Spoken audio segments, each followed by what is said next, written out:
Saudara, soal ujian ekonomi Indonesia di tengah eskalasi konflik antara Amerika Serikat Israel dengan Iran, kita akan bahas bersama Wakil Ketua Komisi 11 DPR RI, fraksi Gerindra, Muhammad Hekal. Selamat malam, Mas Hekal. Dan juga Direktur Ekonomi Digital Selios, ada Mas Nailul Huda. Selamat malam, Mas Huda. Selamat malam, Mbak. Baik, saya ke Mas Hekal terlebih dahulu. Mas Hekal, pemerintah ini memastikan ekonomi kita saat ini dibilang masih stabil di tengah perang yang makin memanas. Anda melihat hal yang sama juga? Ya, tentu kita berharap bahwa pemerintah selalu siap siaga untuk bisa mengantisipasi kejadian-kejadian yang sebetulnya ini kan sudah ada omongan-omongan, ancaman-ancaman akan terjadi, dan pada akhirnya terjadi. Memang amat sangat disayangkan bahwa terjadinya di bulan suci Ramadan, orang sedang beribadah, tiba-tiba kita juga kemarin lagi mengawali, saya malah lagi umroh itu pertama dengar-dengar ini ancaman tereskalasi begitu cepat, dan akhirnya malah berujung ke serangan yang begitu serius, dan akhirnya juga berujung ke harga minyak yang memang naik.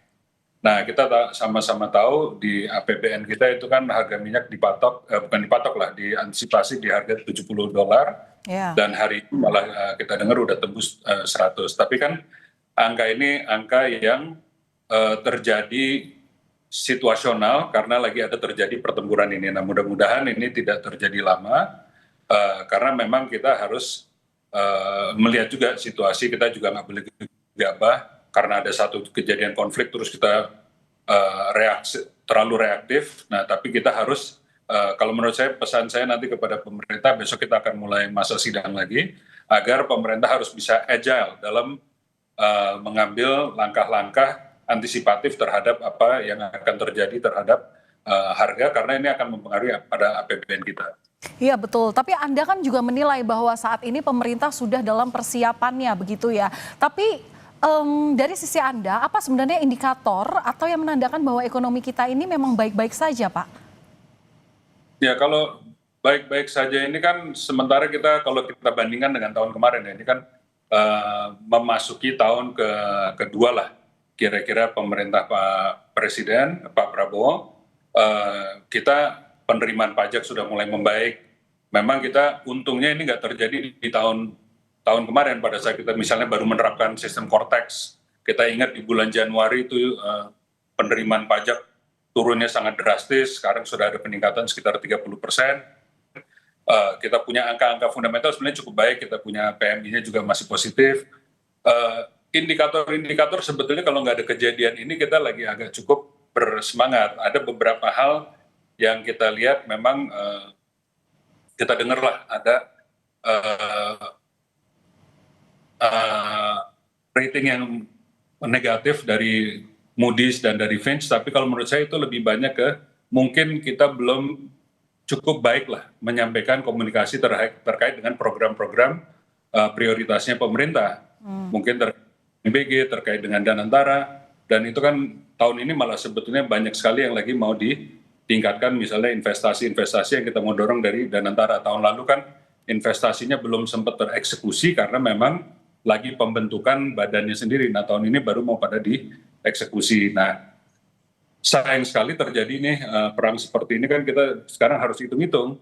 Eksekusi investasi ini kan tentunya akan menggunakan uang dolar yang cukup signifikan. Pastinya akan ada pembelian dolar di bulan-bulan ke depan untuk kita memulai investasi fisik kita. Nah, ini kan sekarang kejadian bersamaan dengan harga minyak lagi naik. Nah, itu kan tentu harus kalibrasi kebutuhan dolar kita seperti apa. Hari ini aja kan kita sudah melihat bahwa beberapa hari belakangan ini rupiah kembali mengalami tekanan. Sekarang udah mungkin di 16.9-an, dan ini masih kita dilakukan intervensi yang saya dengar dari Bank Indonesia. Tapi kan pastinya ke depan ini juga belum ada tanda-tanda akan selesai. Nah, ini yang kita harus minta penjelasan yang cukup jelas dari pemerintah, langkah-langkah antisipatif seperti apa, stres test sudah dilakukan belum terhadap berbagai aspek yang harus dijaga. Nah, besok kebetulan kan kita masuk masa sidang lagi, dan kita masuk musim lebaran. Nah, itu mungkin kita akan habiskan untuk mendapat penjelasan dan memberi pesan-pesan bahwa ini memang harus kita jaga betul. Oke, Karena ini mau baik. Lebaran kan sebentar lagi kita tahu akan ada Lebaran, orang-orang juga akan kembali Ya. berlibur lagi. Nah, harus ada yang jaga ini, jaga kandang ini. Nah, oke, Karena kan terkait hal ini kemudian Mas Huda yang saya tanyakan adalah gimana strategi yang paling cocok dilakukan oleh pemerintah? Ya, yang pasti Mbak, ini yang kita harapkan adalah ini kan kalau disampaikan oleh Mas Haikal ya, bahwa di sini ada Moody's dan sebagainya. Itu memang disampaikan bahwa memang masalahnya adalah di kebijakan pengelolaan fiskal kita gitu kan. Mm-mm. Fiskal kita seperti apa sih yang dikritik gitu kan. Salah satunya adalah terkait dengan pengeluaran yang untuk program-program yang memang memakan porsi yang fantastis gitu kan. Misalkan MBG. Nah, ini juga seharusnya itu dibuka opsi untuk apa? Untuk bisa merelokasi MBG ini untuk mempertebal dari subsidi BBM. Karena kalau kita lihat, ketika kita cabut ataupun misalkan kita naikkan ya harga Pertalite, itu pasti akan mengguncang daya beli masyarakat. Ini akan menyebabkan dari sisi daya beli ini juga ya merosot lagi dan kemudian pertumbuhan ekonomi tidak akan tercapai gitu kan. Nah, ini yang memang yang pilihan paling logis untuk saat ini adalah merelokasi ataupun ya bisa kita bilang mempertebal untuk subsidi BBM dari anggaran seperti MBG dan sebagainya yang saya rasa itu bisa dilakukan gitu. Oke, berarti Anda menilai bahwa memang perlu adanya realokasi anggaran ke yang lebih produktif. Salah satunya tadi MBG itu bisa dievaluasi kembali ya untuk saat ini. Ya, pasti harus dievaluasi terkait dengan anggarannya, Mbak. Dan kemarin sebenarnya sebelum Pak diklarifikasi sama Pak Purbaya ya, Pak Purbaya sudah menyatakan akan membuka opsi mengevaluasi dana untuk MBG dan juga membuka kesempatan untuk merealokasi anggaran MBG untuk ke sektor-sektor yang produktif dan Apa juga saja itu sektor yang produktif, Mas Huda? ya, misalkan kita bicara terkait dengan belanja modal ataupun kalau kita lihat sebenarnya untuk kondisi saat ini juga bisa dilakukan untuk merelokasi anggaran MBG untuk dia mempertebal subsidi BBM karena Oke, sudah subsidi pasti nih BBM. subsidi BBM pasti akan membengkak, Mbak. Nah, ini harus bisa diantisipasi gitu kan. Jangan sampai ini pemerintah menaikkan harga Pertalite yang pastinya akan kontraproduktif dengan apa yang diinginkan oleh pemerintah yaitu tumbuh lebih cepat gitu ya, tumbuh di angka 6% ataupun 8% seperti yang disampaikan oleh Pak Prabowo gitu. Oke. Kemudian skenario apa yang kemudian harus disiapkan pemerintah merespons potensi krisis akibat perang ini? Kebijakan apa yang mesti dilakukan, terutama soal ancaman lonjakan harga minyak dunia? Ya, tadi seperti yang saya sampaikan sebenarnya Mbak. Jadi kalau kita lihat kan fiskal itu kan terkait dengan penerimaan dan belanja negara gitu kan.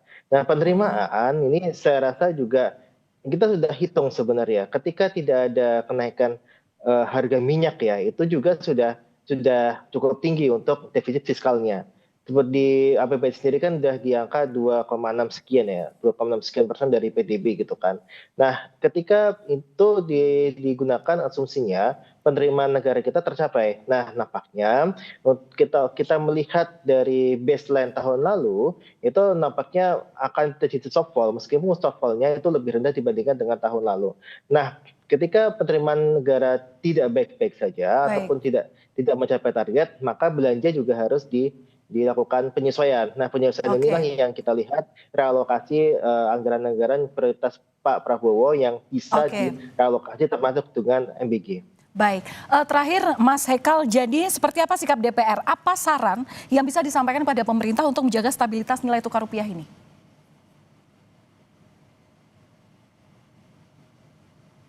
Halo, Mas Hekal, masih bisa mendengar suara saya?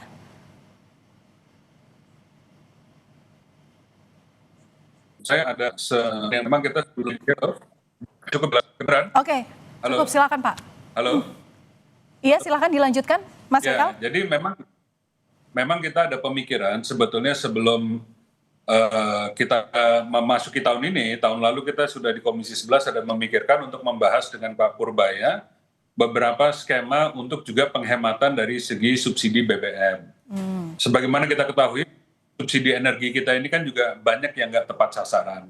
Sebetulnya itu mau kita bahas tadinya setelah bulan puasa ini untuk kita lihat di mana yang tidak efektif mau kita efisiensikan supaya kita alokasikan ke yang benar-benar membutuhkan.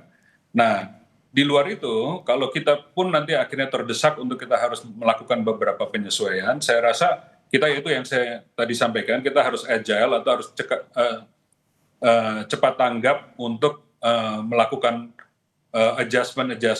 Misalnya nanti kita ada berapa penghematan yang kita lakukan, tapi kembali lagi kita harus lihat efektivitas penggunaan APBN. Ya. Jadi apakah itu kita mau melakukan penghematannya di MBG, apakah kita mau melakukan penghematannya di bagian-bagian lain, ya tentu kita, itu yang saya maksud, kita mau lihat analisis senario apa yang sudah dibuat oleh pemerintah terkait efektivitas penggunaan anggaran, mana yang akan mempertahankan pertumbuhan paling baik, mana yang akan bisa menjadi penyangga untuk masyarakat, untuk daya beli dan seterusnya, mana yang secara paling efektif untuk kita penggunaan anggaran untuk kebutuhan masyarakat, itu yang kita lakukan. Ya. Nah, memang sementara kan tadi kita udah dengar Pak, saya minta waktu 1 bulan dulu. Nah, memang kita mulai besok akan masuk mulai bersidang untuk beberapa hari ini. Baik. Tentu kita akan usahakan untuk minta penjelasan dari beliau supaya jangan sampai nanti kita nggak siap kalau sampai ada apa-apa. Baik, tentu program produktif yang bisa mendorong pertumbuhan ekonomi ini yang dinantikan warga, terutama dalam mengantisipasi adanya potensi-potensi yang ditimbulkan akibat konflik berkepanjangan antara Amerika Israel melawan Iran ini. Terima kasih sudah berbagi informasi analisa Anda di Kompas Malam Kompas TV. Wakil Ketua Komisi 11 DPR RI, fraksi Gerindra, Mas Hekal, dan juga Direktur Ekonomi Digital dari Selyos, Mas Huda. Salam sehat selalu.